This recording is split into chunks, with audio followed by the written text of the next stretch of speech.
গত এক দশকের মধ্যে সবচেয়ে ভয়াবহ দাবানলের ঘটনা ঘটেছে ইসরায়েলে। দাবানল নিয়ন্ত্রণে এলেও পরিস্থিতি এখনও সামাল দিতে পারেনি দেশটি। ভয়াবহ এ আগুনে প্রায় ৫,০০০ একর এলাকা পুড়ে ছাই হয়ে গেছে।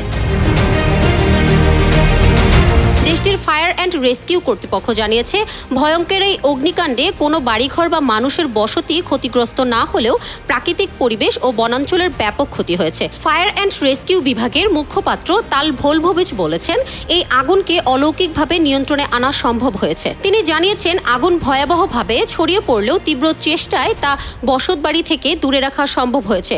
দাবানলটি কিভাবে শুরু হয়েছে তা নিয়ে এখনও তদন্ত চলছে।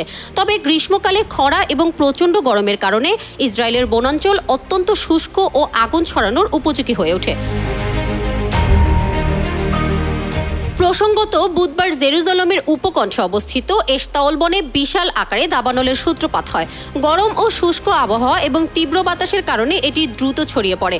জেরুজালেমের আকাশ ধোঁয়ায় ঢেকে যায়।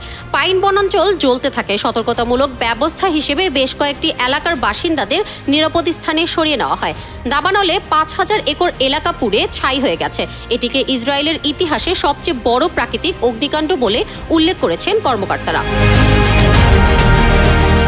আলপনা খানম, নিউজ 21 ইন্টারন্যাশনাল ডেস্ক।